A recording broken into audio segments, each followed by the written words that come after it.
శ్రీ గురుభ్యో నమః.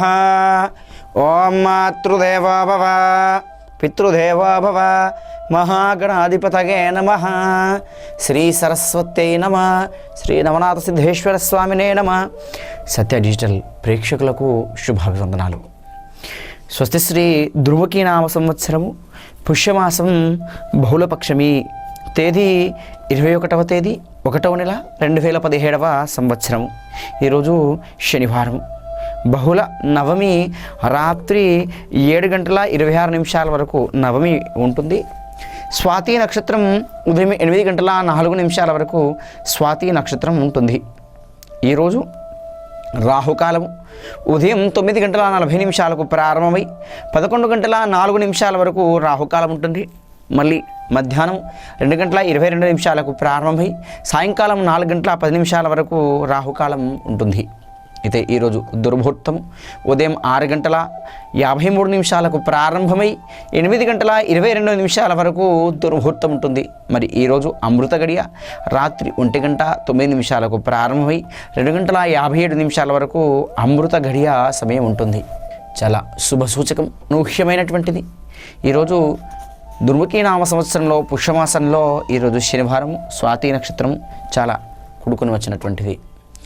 కాబట్టి ముందు వచ్చేటువంటిది ఏదైతే ఉందో 26వ తారీఖు నాడు ఈ శనికి సంబంధించినటువంటి ప్రభావం అన్ని రాశుల మీద పడబోతుంది. కాబట్టి ఈ శనివారం కూడా ఎవరైనా శనికి తైలాభిషేకం చేసి ప్రత్యేకంగా మరల తిరిగి ఈ శనివారం వరకు కూడా ఒక పూట భోజనం చేస్తూ శని ఆరాధించినట్టయితే వారి జాతకంలో మంచి సత్ఫలితాలు పొందగలుగుతారు. అయితే మేషం నుండి మీనరాశి వరకు ఈ 12 రాశుల యొక్క గ్రహచార ప్రభావం ఏ విధంగా ఉందో ఇప్పుడు తెలుసుకుందాం.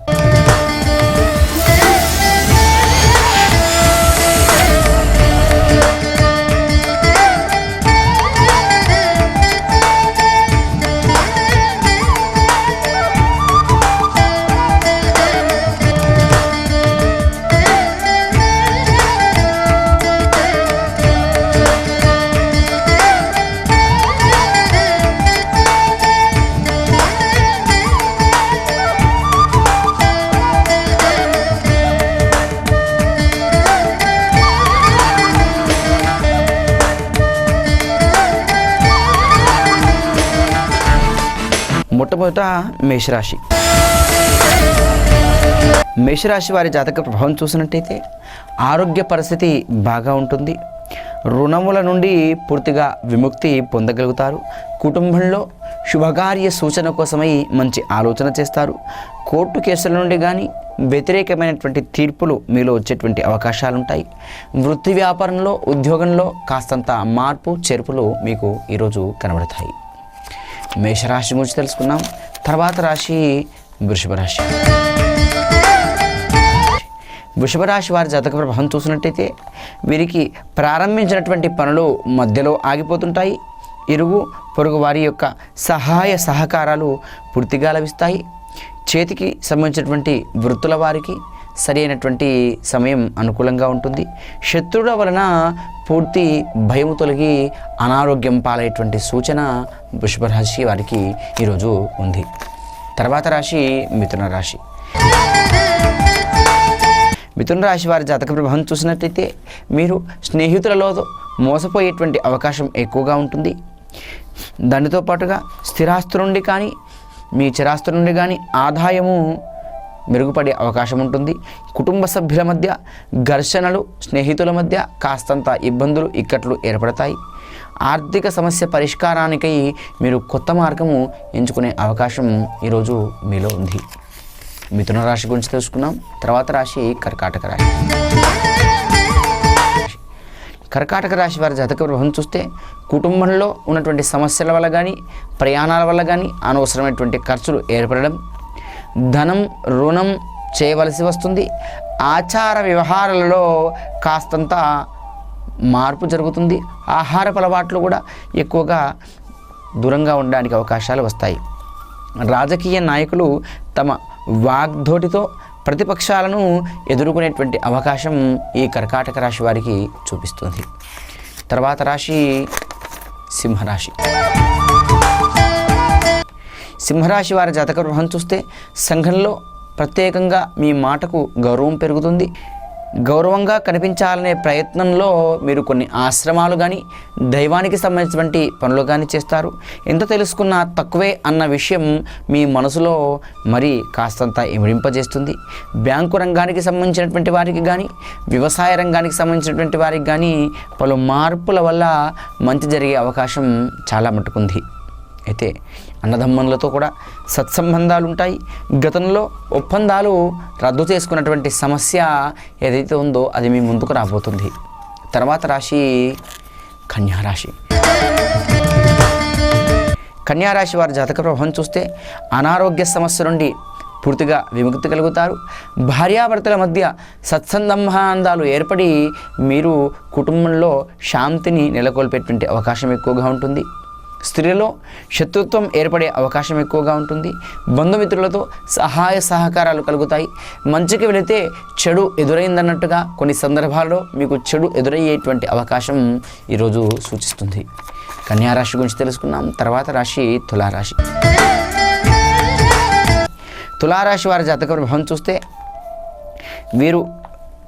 వారు మాట్లాడుతున్నటువంటి మాటలు వాగ్ధోరణి వల్ల ఇతరులను ఇబ్బంది చేసేటువంటి మాటలు మాట్లాడవచ్చు. కుటుంబ సభ్యులు మీ మాట వల్ల దూరం అయిపోయే అవకాశాలు ఎక్కువగా ఉంటాయి. ఆహార విషయాలలో జాగ్రత్త తీసుకోక అనారోగ్యం పాలయ్యేటువంటి అవకాశం ఎక్కువగా ఉంటుంది. జీవిత భాగస్వామికి ఆకస్మిక ఆదాయం లభిస్తుంది. ఆర్థికమైనటువంటి వ్యవస్థలో మీరు కొద్దింత కుదుటపడతారు. తర్వాత రాశి వృశ్చిక రాశి వారి జాతక ప్రభావం చూసినట్టయితే ఉన్నత విద్యా విషయంలో ప్రయత్నం చేసేటువంటి విద్యార్థులకు మంచి రోజుగా భావించవచ్చు. ఉద్యోగ విషయంలో కానీ లేదనుకున్న పరీక్ష విషయంలో కానీ మీరు పోటీ రంగానికి సంబంధించినటువంటి పరీక్షల కోసం మీకు కొన్ని సంబంధించినటువంటి విషయాలు తెలుస్తాయి. ఆ విషయాల వల్ల మీరు నూతన విద్యను అభ్యసించడానికని బయలుదేరతారు. నాయకత్వ లక్షణాలు పెంపొందుతాయి. తొందరపాటు నిర్ణయాల వల్ల వైద్య రంగానికి కానీ పోలీసు రంగంలో ఉన్నటువంటి వారికి కానీ మంచి ప్రోత్సాహం లభించేటువంటి అవకాశం ఉంది. తర్వాత రాశి ధనుర్రాశి.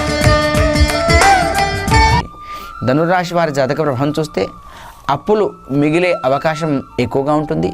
మానసిక స్థితి ఒడిదుడుకులు ఎదురవుతాయి.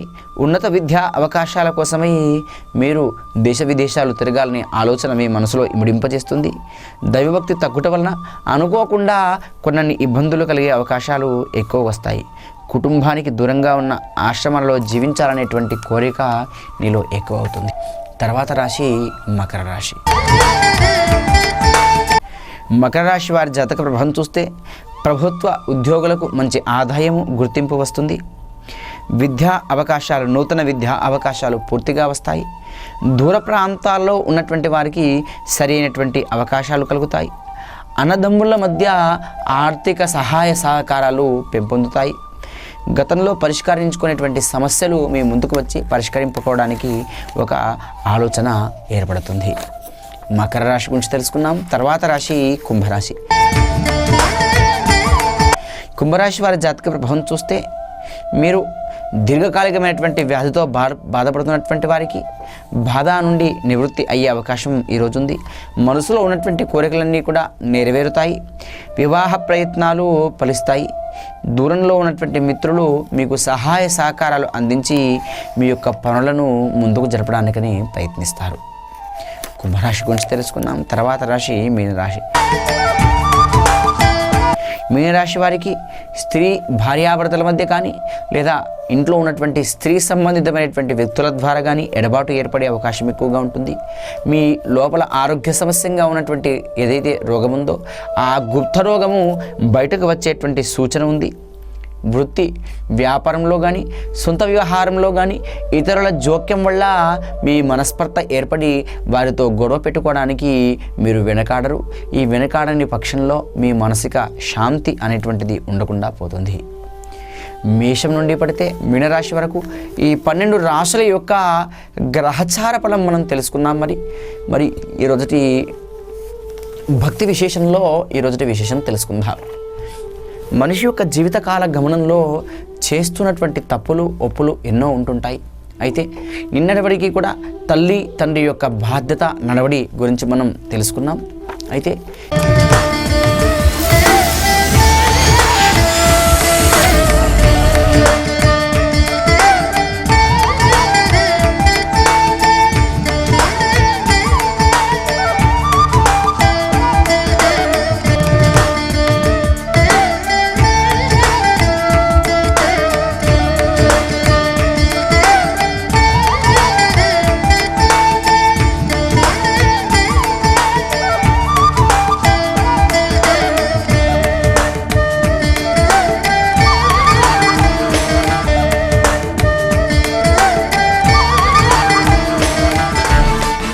ఇవాళటి విషయంలో పూర్వజన్మలో కానీ ఈ జన్మలో కానీ ఒక మనిషికి తన కర్మాపరంగా వచ్చేటువంటి వ్యాధులు ఉంటాయి.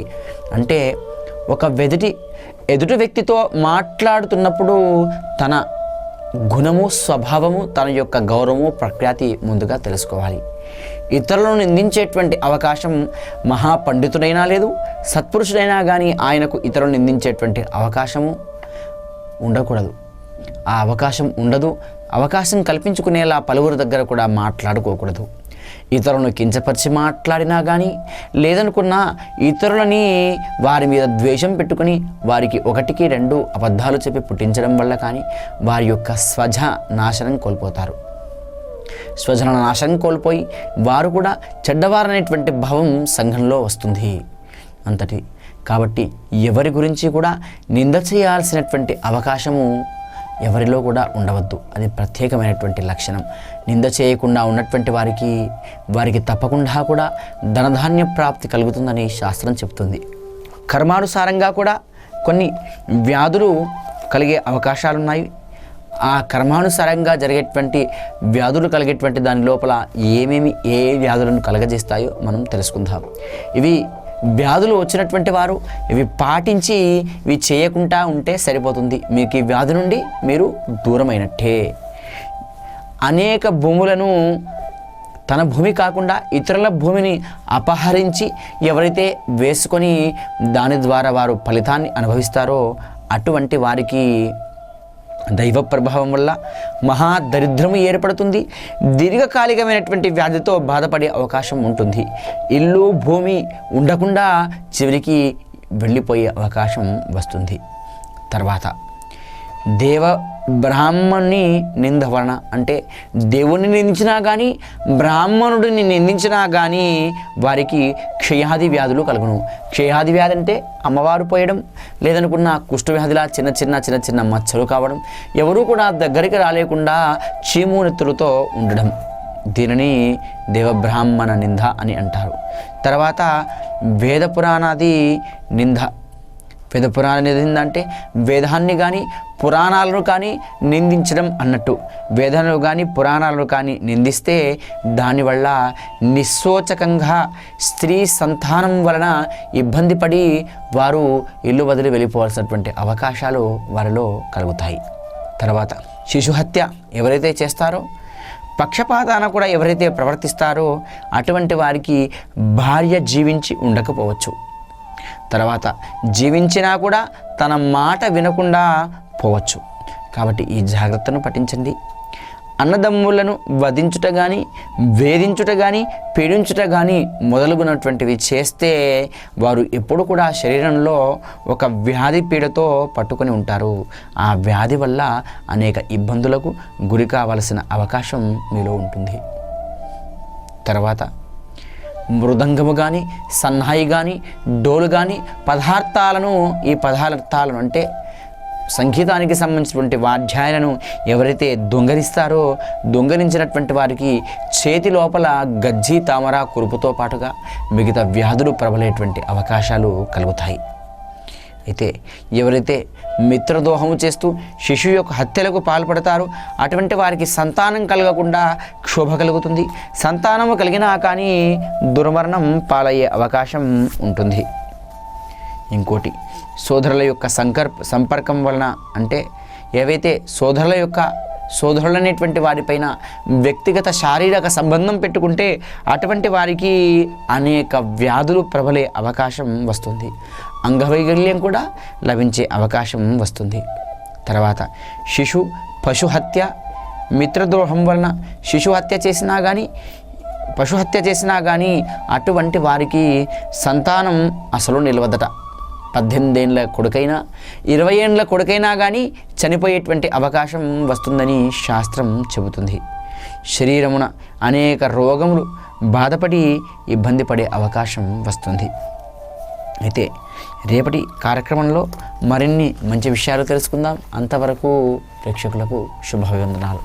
గురుర్బ్రహ్మ గురుర్విష్ణు గురుర్దేవో మహేశ్వర గురుర్ సాక్షాత్ పరబ్రహ్మ తస్మై శ్రీ గురవే నమః. లోకా సమస్త సుఖినో భవంతు. తథాస్తు.